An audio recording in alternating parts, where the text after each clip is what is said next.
दोस्तों, कहानी की इस दुनिया में आपका स्वागत है। चलिए आपको ले चलते हैं आज की शानदार कहानी की ओर। ये कहानी है वाराणसी के पास स्थित सुंदरपुर नामक गांव की, जहां पर बंशीलाल नामक एक आदमी अपनी पत्नी और बच्चों के साथ एक मकान में रहता था। वैसे तो साधारण सा गृहस्थ था, पर वह बहुत ही परोपकारी व धर्मात्मा था। उसका मकान शहर से 10 मील दूर एक खेत में बना हुआ था। उसकी झोपड़ी के पास एक पतली सी सड़क जाती थी और उसी सड़क से होकर लोग एक गांव से दूसरे गांव की यात्रा किया करते थे। मार्ग में विश्राम करने की कोई भी जगह न होने के कारण यात्रियों को पानी इत्यादि पीने के लिए बंशीलाल का दरवाजा खटखटाना पड़ता था।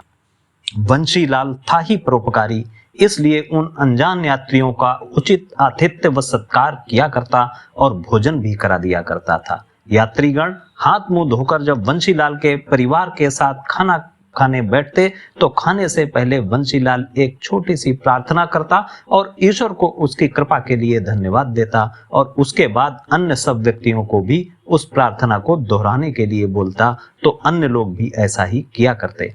यात्रियों का इसी प्रकार सत्कार करने का क्रम कई साल तक चलता रहा, लेकिन सदा सबके दिन एक जैसे नहीं रहते और समय के फेर में पड़कर बंशीलाल भी गरीब हो गया।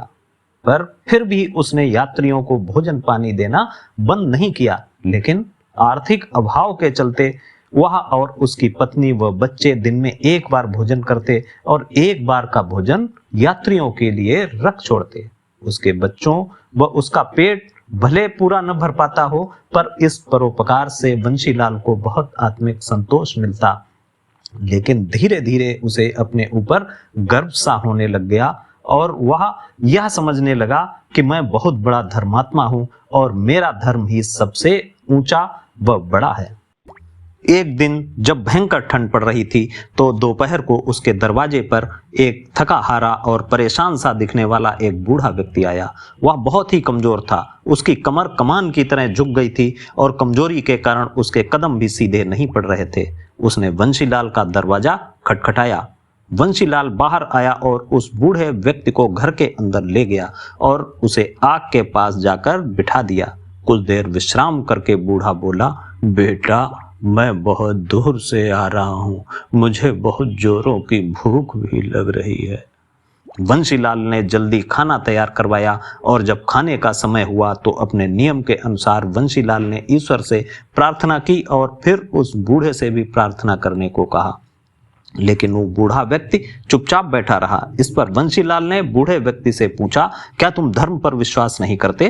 तुमने हमारे साथ ईश्वर की प्रार्थना क्यों नहीं की? बूढ़ा बोला, मैं तो खुदा की इबादत करता हूँ बेटा, इसीलिए ईश्वर की प्रार्थना नहीं कर सकता। इतना सुनकर बंशीलाल गुस्से में लाल पीला हो गया और उसने कहा, तुम हम ईश्वर पर विश्वास नहीं करते और हमारे साथ ईश्वर की पूजा नहीं कर सकते, तो इसी समय हमारे घर से बिना भोजन किए बाहर निकल जाओ। बंशीलाल ने उसे बिना भोजन दिए घर से बाहर निकाल दिया और दरवाजा बंद कर दिया। पर दरवाजा बंद करते ही कमरे में रोशनी छा गई और एक देवदूत ने प्रकट होकर कहा, बंशीलाल, तुमने यह क्या किया? वह गरीब और बूढ़ा व्यक्ति है। भगवान ने इतनी लंबी उम्र तक उसकी देखभाल की और एक तुम हो जो अपने को भगवान का भक्त समझते हो, इस पर भी उसे एक दिन का खाना नहीं दे सके, केवल इसलिए कि उसका धर्म तुम्हारे धर्म से भिन्न है।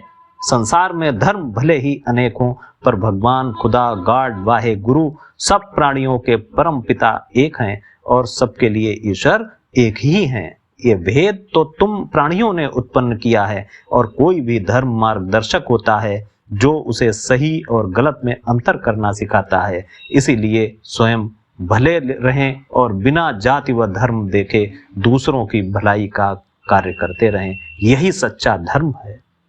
दोस्तों, आपसे आग्रह है कि हमारे चैनल को सब्सक्राइब करने के साथ ही लाइक बटन और घंटी वाला बटन अवश्य दबा दें, ताकि हम आपके लिए ऐसी ही शानदार कहानियां लाते रहें।